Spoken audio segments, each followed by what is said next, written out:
Hello, everyone.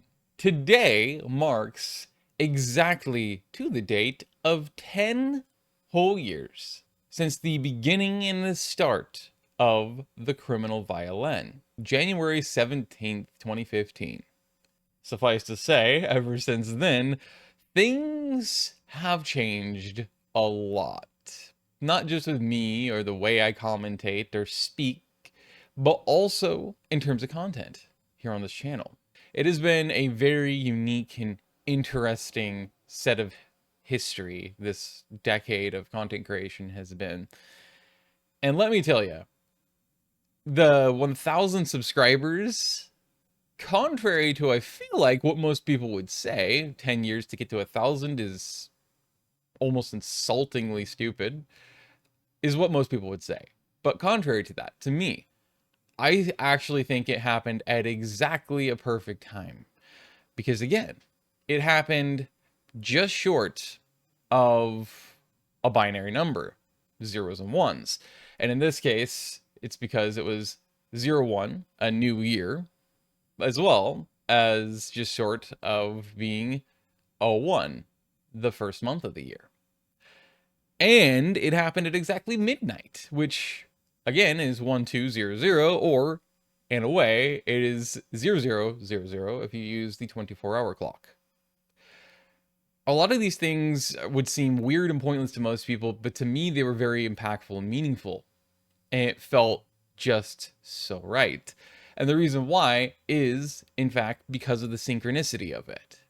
I thought that was just so damn cool. In fact, I think I had tipped over 1,200 videos by that point as well, which again is just very interesting because then there's also a 1-2 there as well.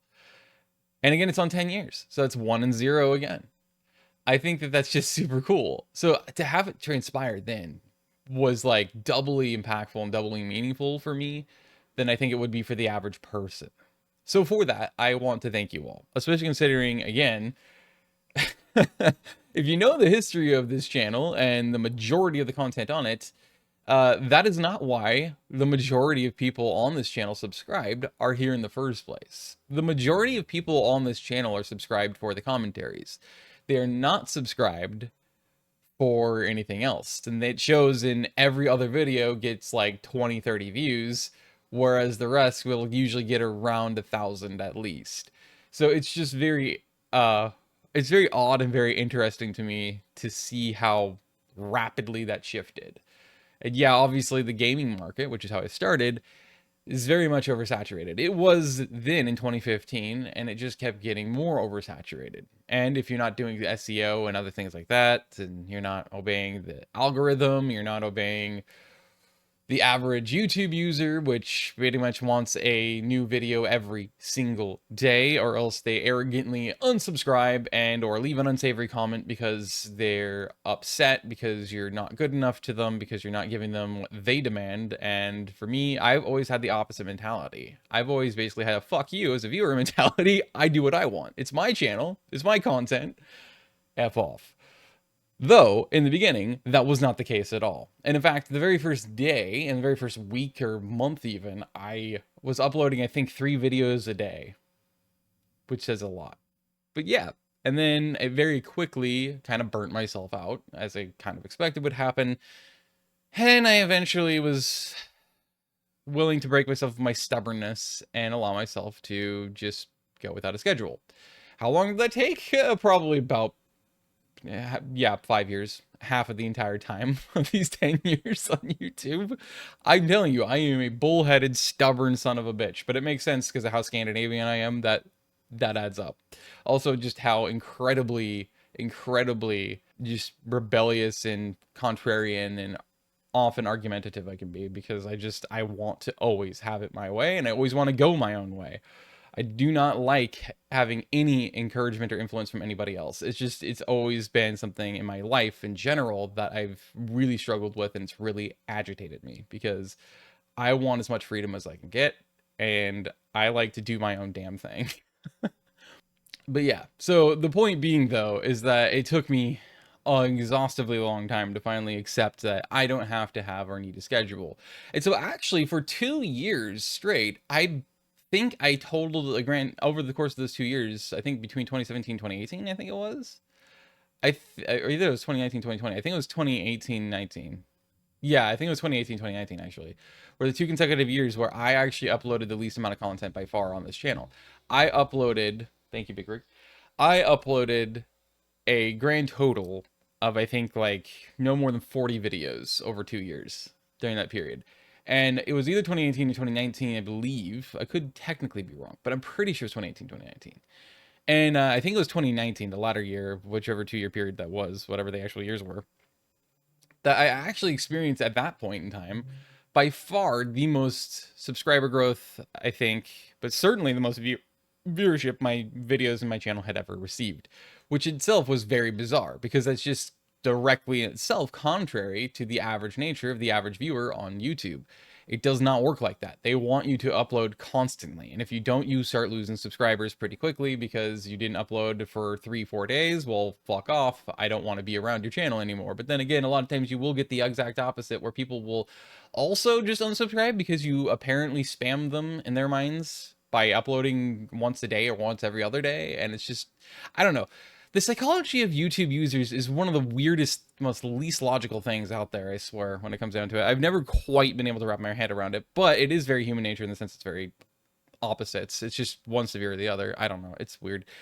But anyway, to try my damnedest to avoid getting sidetracked and derailing my train here, I think it was in 2017, I'm pretty sure, so 3 years in, that I finally allowed myself, for the first time in my life, so this is a life thing, not actually technically a content creator thing, but I finally allowed myself to use profanity, use bad words, because I used my Spock-like logical brain.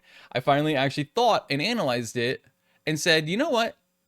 Policing your speech makes absolutely no sense. To be offended or upset about literally any word you say or anything anyone says is absurdly illogical because words are meaningless. They are empty, just crushed together squiggles until you put your intention behind it.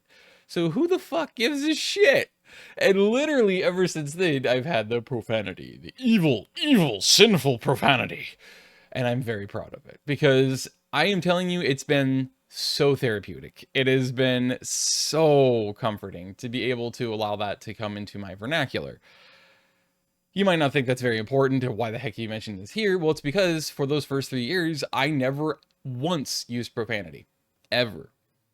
Not a day in my life, in fact. Other than unless you're one of those very puritanical, like, I live in the 1800s still type of people who think damn and hell, ass and asshole are extreme forms of profanity that nobody should ever say.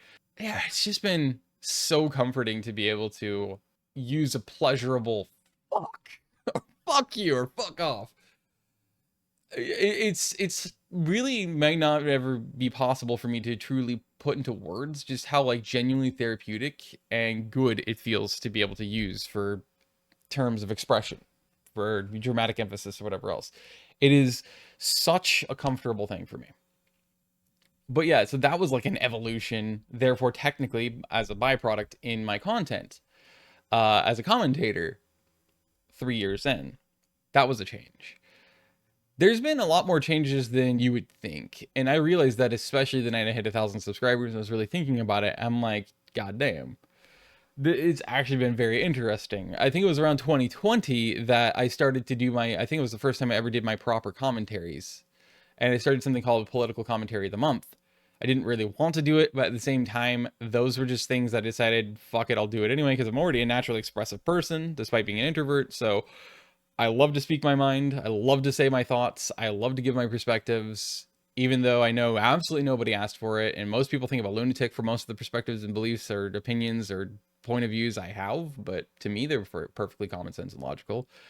I don't know, it's just kind of interesting, and the ultimate reason why I did that was because of a friend of mine named Al, who was a TriMet bus driver for a very, very long time. And obviously TriMet is the local transit agency around here. And I'm a big transit whore, not just geography whore. So naturally, I gravitated to those groups, especially considering I love to shit on TriMet because TriMet is considered one of the best, if not the best, and most diverse and sense of like network state of the art, quote unquote, transit agency in the entire country. And that says absolutely nothing because it's so fucking terrible. It's so bad. It's so unreliable. It's so shitty. They treat their employees like crap. They treat their drivers like crap. They treat their ridership like crap. They don't actually listen to a word we say. And every time they do, they'll explain away why they had to throw every suggestion to the industrial incinerator. They have to try to rob us blind, especially for yet another light rail line that nobody wants. I could rant about that for eternity. I fucking hate TriMet. And it's super fun to be able to talk with and make friends with a bunch of people who are current drivers and have been for quite a while, other ones that are former drivers and employees, you name it, and watchdogs in general, and people who literally listen and dedicate most of their days to listening to and sharing calls through the TriMet scanner. Like, as nerdy and geeky as it is, it actually gives them valuable insight and information to how incredibly dysfunctional, how unreliable, how incredibly broken the system is here in TriMet, and yet it's supposedly state of the art. And it was Al, therefore, dominantly, along with, I think, Pooty and a one or two others, mostly Twitter-oriented group that was the TriMet watchdogs and transit people of that group that Al is included in. Anyway, they encouraged me to do political commentaries because I was starting to go away from Twitter for a while. And in 2022, in fact, I did completely leave it. So it actually might have been more 2021, 2022 that I started the commentaries. But the point is that they are the ones who got me into doing that. I didn't really want to, especially considering it's politics, and I fucking hate politics with a passion. But I still did it, and I did it for, I think, pretty much a whole year straight. I mean, I did miss a few months, but I usually recovered for it. So I think it was like a year's worth of that. And then eventually I took kind of a break from that, went a little bit more into gaming again, and then we returned back to commentaries. And now this channel has completely become entirely commentary oriented because I now have a new channel, Goblin, that I'm going to be putting any and all gaming content onto starting today, January the 17th as well.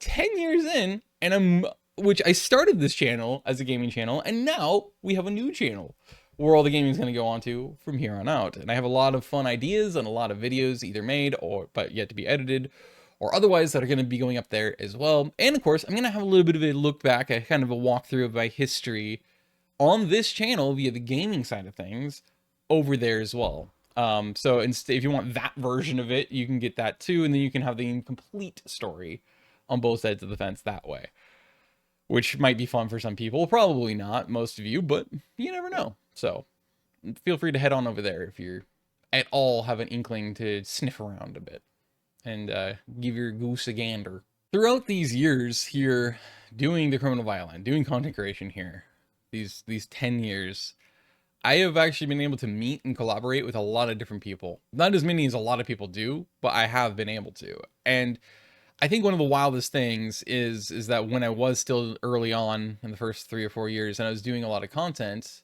I had found out via some YouTubers, the smaller ones, but still relatively large and rapidly growing, that were involved with the really big ones, and other content creators, streamers and stuff like that, that there was a lot of these content creators who already knew my channel and they were familiar with me and what I did, which I thought was the wildest thing and super weird because I never expected that, especially considering my average views were like between 5 and like 20 views for a video throughout all those years. So it was just one of the wildest, weirdest things to me, and super, super odd, but super fun and super exciting and super cool. Did I ever collaborate with any of those people? No. But I did get followed accidentally by one before, and I was followed by another one for years before I shut down my original Twitter, which ever so often I picked on that YouTuber, that creator, every so often for following me, especially considering, again, this is how the whole commentary thing comes back into play, is the fact that I was very prone to do a rant randomly here or there on Twitter, and just, it would be spammed. It would just be like 10, 20, 30 straight tweets of just rant. Sharing my always wrong opinions, incredibly malinformed insights into just onto Twitter. Nobody asked for it, but it was therapeutic for me to just type it all out and just like throw it out there in my perspective. So in a way, in the roundabout way of getting back to the like the political commentary thing, that was actually really useful in a way, because I've just always been that expressive. And so being able to have a medium like that, and now like this, where I actively just have a stream of consciousness basically, and I just share my actual insights, my actual opinions, my actual perspectives and understandings and experiences and whatever else with whatever, uh, you know, and being able to just share that with the world, no matter how much of a lunacy it is to the average person, it feels good to do, because it's a great outlet, right? It's a great little medium, a great form to be able to express yourself. And so that's why I still do it, and I love doing it. Plus, I know that even if you only get 10 views, or you get 40, or you get 137, or you get 144,000, wink, wink. No matter the amount you get, the fact of the matter is that there's always a chance that somebody who views it is going to get a lot of value out of it. Whether they're going to relate to the perspective shared, whether they're going to have no idea how people come to the conclusions, or have the conceptions and the perceptions and the understandings of things that they do, say the things and believe the things that they do, and then they hear somebody else explain actively, either because they themselves have that same viewpoint, or they at least understand it, and so they're helping people see kind of the process of getting to the point, that they go through logically, of getting to the point where they come to have that perception or that belief. That's invaluable to me. There's always a chance that even if just simply having the chance of just one person listening or watching and getting any kind of value out of it, that is why I output the content that I do here in the first place. Besides the fact that, again, as I mentioned before, in dominance, the main reason why is because it's an outlet for me. So I do it for me more than I do it for anything, just because it makes me feel good. I enjoy being able to share my perspectives and my opinions, and also I enjoy sucking at games royally and never getting good at them. And to be able to mock myself for how bad I am at something, or how many mistakes I make. It's just, I don't know, it's a lot of fun. Because I'm weird, I guess. I don't know. But the point is that I'm very thankful for this last decade. It has been incredibly fun and incredibly interesting, incredibly unique. There's been a lot of developments I would have never expected, and it's just crazy cool. I mean, in the end, the current content I make, I would have, outside of obviously urbanism and transit stuff, the JW content, an example. I absolutely never would have expected to be making content like that in my life. I never once thought I'd do such a thing. But obviously, there's a lot of people, thousands of people, that get value out of this. And I understand that too, especially going through the therapy now more than ever, and looking at the more spiritual, non-religious, okay, actually spiritual, therefore, sides of things, whether you call it esoteric or you call it existential or whatever else, or universal or whatever. I'm more in that direction. Understanding that, coming from these places and from my past experiences and everything, and hearing and seeing what all sorts of other people share, and being very expressive like I am, it is just something where I know it's invaluable to be able to add my voice to, and my experiences to that. And I know that it helps a lot of people be able to relate. There's a lot of people who it makes them think of their past and their experiences and what they're used to, what they hear, or what they know their friends have experienced, or their family members have experienced, or their spouse, or whatever else. And if that gives them better understandings, and thus maybe even better understanding and more empathy for a partner of theirs in their life, whether it's a sweetheart or whatever else, a adopted kid, like, I don't know, a friend, a colleague, a coworker, whatever, right? A classmate. Like, that is a beautiful thing, and a very healthy, good, positive, impactful thing. And so that's another reason why I love doing it, because I know it's invaluable to be able to do that. And the reason why I say that when it's talking about the history of this channel is because that's the kind of content I make now, except as an ex-witness, somebody who was born and raised in it. And obviously I'll have plenty more in the future coming out on that, including my own personal experience. Yeah, 10 years and we're going to keep going. And obviously I do not have any plans. I never have really. I don't have any concept, and I don't want to have any concept of how long I'm going to keep this channel running or how long I'm going to keep doing it. Likely it isn't going to keep this channel running for however long YouTube exists. Potentially. It depends on how dystopic it gets and how much more censorship they drive and how much more controlling they get and how much more, the more draconian it gets, because it absolutely is. People are like, oh, only right-wing nut jobs believe that. It's like, it literally is. Just read the fucking rules and see how many countless people get fucking channel strikes or get their channels deleted permanently and they can never use the YouTube again because they said things that apparently are in violation of the codes. Then they get their reviews and then they immediately back themselves up, even though technically it literally is not a violation of any of the guidelines, the rules. It's ridiculous. I already experienced damn near channel ban on this channel before. Actually, I think it was 2022 it happened. Because I literally, the second strike I got was supposedly for something that YouTube, once again, within like an hour, they automatically backed up and doubled down on their, oh, you violated this guideline. And it was like the COVID misinformation and medical misinformation guideline or something like that.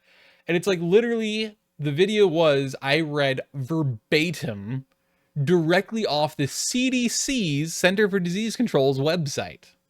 Verbatim. I read off of it. And their guidelines on COVID. And what do you know? They doubled down and said it violated the guidelines. The only way that's true is if they took away all the other guidance / official statements and rules and everything around that, and only had who? World Health Organization. Because that then would mean I technically violated it, because if they were honest, they only allowed the World Health Organization's word. And nobody else, not even the CDC or the ADA or Mayo Clinic or John Hopkins or insert any other, NIH or HHS or whatever else, none of them would count. The only one that they would allow to count was World Health Organization.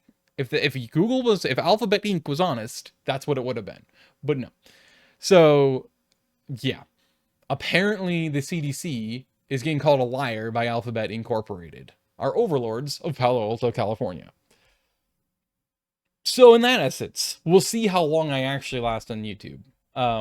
If it gets even worse, I may just not have any content creation ever again online, because Rumble's system is fine in terms of uploading things, but God, do I despise it with a passion in the sense of like the fucking comment systems and the notifications and the way that you actually have to interact with the notifications or to see somebody's comments. Because if you comment something and somebody replies to your comment on somebody else's video and there's more than 20 comments, you do not get taken to that person's reply or their comment. No, you just get taken to the comment section of the video, and then you have to scroll all the way fucking through it until you find that reply to your comment, and thus your comment, or you find that exact comment. It's infuriating. It's stupid, because then you have to spend God knows how much time just fucking comment hunting or reply hunting in an entire comments thread, an entire comments section of a video. And sometimes there's thousands of comments. You literally will have to sift through thousands of comments and have the attention span and full the whole time until you find wherever your comment was and that person's reply to that, or vice versa. It's literally, it's unusable for that reason to me. I still have my account. I'll still probably upload some things there, but I won't use or watch it. I won't use it to watch any content, and I will not watch anybody's content or channels because of that problem. It's just really annoying. And there's other problems I have with it too, but I don't know. And then there's other alternatives, but most of those, though they're decentralized, was good. The problem is everything these days, if it's decentralized and private and super secure, means that, of course, you also have to pay in eventually via fucking crypto. I don't want to use crypto. It's so annoying. And no, I'm not going to fucking use Vimeo or Dailymotion. What is this, 2009? Get out of here. They haven't even updated those things anyway, and they're shit. They're both terrible platforms. It's the worst case scenario that YouTube is pretty much the only valid option. and it sucks that that's true, and it probably always will be. So the worse that Alphabet gets with their guidelines and their rules and their channel strikes and everything else, the more likely there'll be no more TheCriminalViolin or no more anything else from me. Other than, again, maybe Bluetooth music might remain, but that's basically it, my music channel. But outside of that, it's infinite. As long as YouTube reigns around outside of those factors, I'll probably still be here too. But anyway, I digress. I always want to thank everybody once again for your support through the years, especially you guys, not really through the years because it's really just a year now, actually a little less than a year still. Since the mass majority of you who are actually active on the channel of subscribers have subscribed.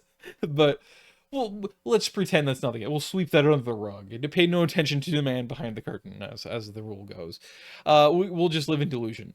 That's preferable anyway. It's more fun that way. Technically, it really is. It's also safer that way, weirdly. Anyway, but yeah, I genuinely want to thank you guys from the bottom of my cold, dark, non-existent heart. You guys, I don't know what to say, man. It's crazy how rapid the growth has been since I started mainly producing the Jehovah's Witness content. So a handful more is coming from, probably a couple hundred at least few have came from the urbanist stuff, but the urbanist transit things, probably a little less than a couple hundred. But still, it's notable, and I think that that's really cool. Obviously, the initial like 400 something subscribers I had before I started producing those types of content, and then all of a sudden I got this big growth spurt into the over 1,000 subscribers, 1,000 of you guys in this community. Most of those people were entirely inactive subscribers, people that I know just never watched anything I output. They still, I definitely guarantee, do not. I don't know, but yeah, it still is just kind of really cool, especially nostalgia wise, to look back on a fucking decade of time, man, is insane. And because I'm an Aquarius, because I am a January baby, the time I started my channel, I was technically not even 21. I was technically 20. Just like I'm technically still 30 right now, even though by the end of the month I will be 31. Or thus by the end of the month, the starting month that it started 10 years ago today, that a few days later, about a week and a half later, I'm turning, I turned 21. It's just kind of wild to think it's been that long. You know what I mean? Like, how is that even possible? You know how insane that is? That means that it's literally a half a decade, just 5 years short of being half of my life, which is fucking insane to conceive, because it doesn't seem like it's that fucking long, but it just goes to show, like, even how wildly long living just a mere 30 years is. Like, that is a insanely long time. A decade is a stupidly long time to live. The amount of things that change in the world over the course of just 10 years, let alone 15 or 30, is insane. You just get, if only most people had that perspective, they would not feel the need to extend their life or live another life or have everlasting life, immortality, or at least keep thinking that dying at 70, dying at 50, dying at 103 is somehow too short.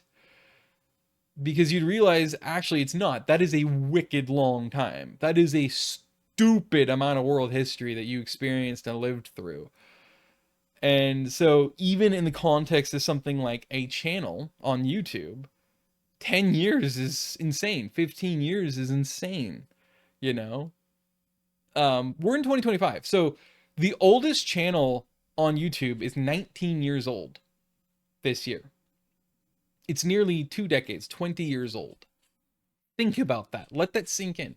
That is a wild amount of time. That is so long. So long. It just depends on the perspective you wear, how you're going to see the world, life, and things that happen within it. Like something as simple as lifespan, or in this case, non-life lifespans. So the span of time that, say, a channel has been active or existing, or you've been subscribed to a channel, right? Or whatever else. It's just, The context via perspective is what matters, and what is impactful, what is so insane and crazy to me. It's unbelievable. Actually, here's an even better perspective that relates back to further back in history of this channel. The genuinely the very first and main most dominant channel that inspired me to start my own channel, this channel, The Criminal Violin, so far back in the day, was a channel called Fire UK. FYRE UK, like United Kingdom, because they were from there. Fire UK. Most of you are not going to have any clue what the hell I'm talking about, what channel that is, or anything. And I think it's still up as archive. I think you can watch everything they ever put there like an archive. I could be wrong, so don't quote me on that. If you go to Fire UK, you might actually find out that's not so at all. But because it was a long time ago now, actually, they in fact, I think nearly a decade ago, they stopped creating content on that channel. They announced they would not be continuing that channel. They just did these incredibly unreal, epic, beautiful entire cities with grave detail builds in Minecraft. And they shut down their channel not even a year, I don't think, after I started mine. And they were the main dominant catalyst, the most prominent catalyst for me starting this channel in the first place. How does that put time in perspective for you? How wild and incredibly insane is that? That we go through entire extinctions on channels. On something that, a website that literally has existed for 19 years now. It's not even quite 19 years. I don't know when exactly in 2008, or sorry, 2006 it launched. But I mean, we're talking 19 years. This year, 2025. It's been 19 years. And they were around long enough that they influenced so many people and had such an impact and lasting memories on people's psyches even, and the inspiration, the ideas they had and still have. And yet in 2016, 9 years ago, after creating content for like damn near a decade on YouTube, they stopped. The channel died. It went extinct. It got put to bed permanently. And this was 9 years ago. That's absolutely insane. To just simply grasp, let sink in, and think about. Think about that. Like, really think about it. Let it really put into full perspective how wild being a creator on YouTube for 10 years like I have is. And how long 19 years really can be and is, depending on what way you look at it. Think about how crazy that is. You literally can watch people grow up. It's 19 years, but you've watched entire people grow up, build lives for themselves, go to college, fucking graduate from college. Holy cow! Grow up from being a genuine child to being a full-blown adult for a handful of years. It's absolutely insane. How? You know what I mean? Just how? It's so incredibly insane. And so, yeah, this does relate to me being on here for 10 years because I've experienced that a lot. And technically, anybody who's been here from the very start has experienced the exact same thing of me growing up. Even though I've been an adult the whole time, I still was growing up because I still didn't fucking apparently hit full puberty until I was like 25 to grow facial hair. Like, you think about that along with the growth in like how I speak and how I commentate, and even my growth in like not being myself, a very jingoistic reactionary person, is wild. Like, you get to witness that on this channel too. If you sift around all sorts of different videos for 10 years worth of commenting on people's content videos, you can see how my preferences for what I watch has changed. Who I watch, who I used to watch a lot, I was the biggest fans of, that now I don't at all. Like, you get to see how I responded to people and how I got into arguments and how now I don't at all. Like, it's absolutely insane to me that 10 years can change so much. And that you can literally be a witness to that. You know? I just find that to be so wild. And so, I mean, yeah. And then, like I said, I've met so many people. And in that vein, it's my buddy Aiden.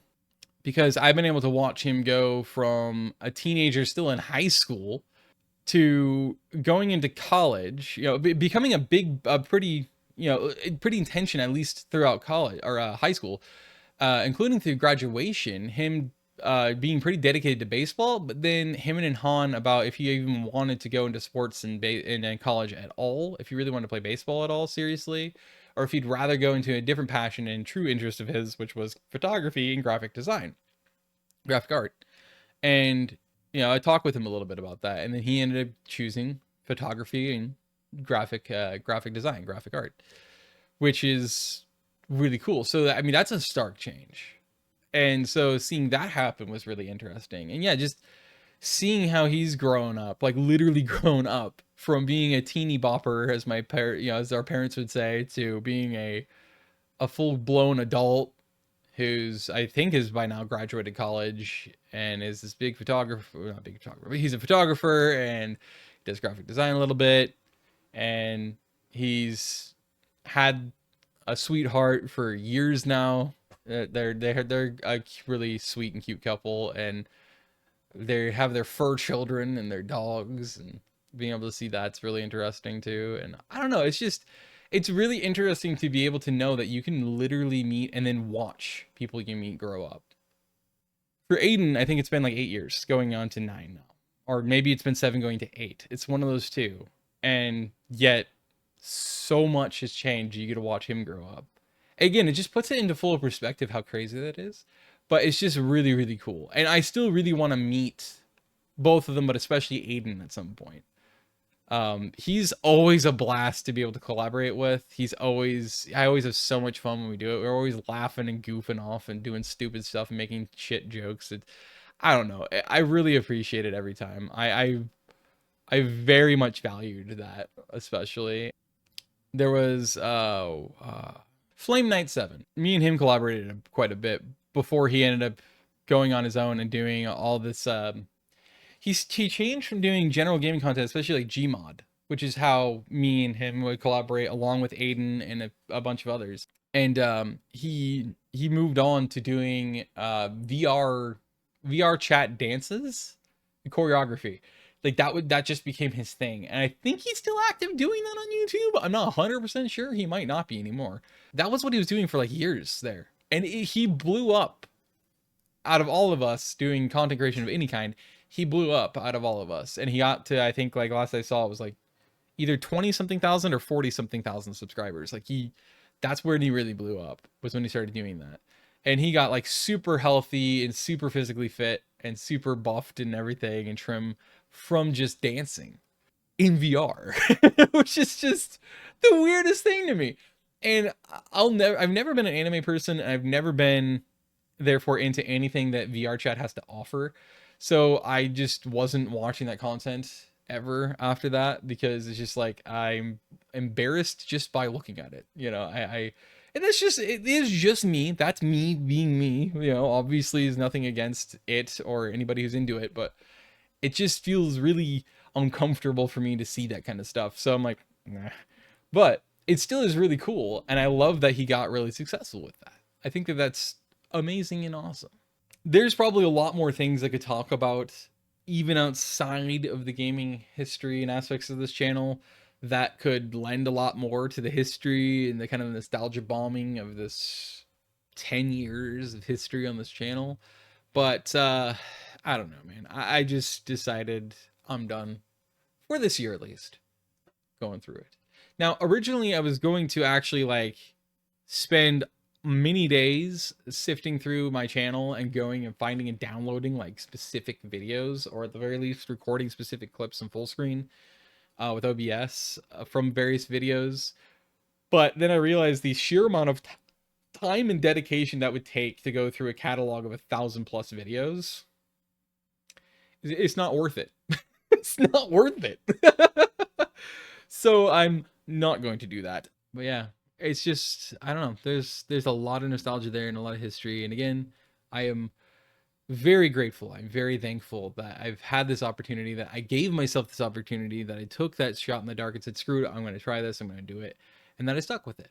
Because there was a couple of times where I genuinely thought I just quit And I'm very thankful I did not. Especially now more than ever. With a change up of content, I've actually really enjoyed myself doing what I'm doing now. And it makes sense to be able to allow myself to adapt like that lifetime, because people change, interests change, right? And for me, my interests have shifted quite a lot, not just in the channels and the people that I support and watch and subscribe to on YouTube, but also the content that I enjoy watching as well has shifted quite a lot over the last, especially 5 years. But yeah, I'm going to make sure I shut myself up now and end this for good before I start going through even more shit like that. So, that said, once again, thank you for the support throughout the years, especially if you're one of the rare few who have been here since the beginning in 2015. I cannot thank you guys enough for all the support over this decade. And even though most of it's from the last year, still, thank you so very much. I genuinely enjoy it. I genuinely think it's really cool. And again, like I said, I said at the very, very beginning, the timing of reaching 1,000 subscribers and 10 years being coordinated, like just perfectly aligning like this, is unreal and super cool and doubly meaningful for me, just because of the synchronicity. That makes it so impactful. Like I said, I have a new gaming channel. That's where gaming content is going to go up on from now on, instead of here. Here, The Criminal Violin is officially now strictly a commentary channel slash geography slash urbanism slash concept making, mainly urbanism and transit systems. Gaming channel is Ether Goblin. That will be linked in the description below. Also, of course, do remember I have a Trip Reports and Outdoors channel, which is mainly just outdoors at this point. That is Trippin' Outdoors. And obviously, I also have my music channel, Blues Sleuth Music. So feel free to check those out. And especially considering Blues Sleuth Music, still, I'm going to try to make sure I release a new song every single Friday, or if I miss that, Wednesday. Or if I just decide to do Wednesday, then Wednesday. And obviously sometimes I'll give a surprise without announcement, and I'll upload multiples in a week. So be sure to check that out. Subscribe if you want to hear my multiplicity of different genres, styles, and sounds of music that I make. And if you want to hear AI put the vocals down to tracks that I improvise lyrics to, because I'll make the music and I make the lyrics. The only thing that's missing is the vocals, and I do not do vocals. So you can listen to those there as well. They're very far and few between, and they're not the focus of the music I like to share there. So it'll be a nice little Easter egg here and there when those pop up, I feel like. But outside of that, yeah, just feel free to head over there, or at least keep your eyes on it and your sniffer around, sniffing out when a new track drops. All right. I'm going to shut up now, and I hope to see you all in whatever my next video may be. It should be back to regular content from here on out. How about a throwback to the OG days? Stay safe, stay fluffy, have a great day or night wherever you are. And until next time, bye-bye.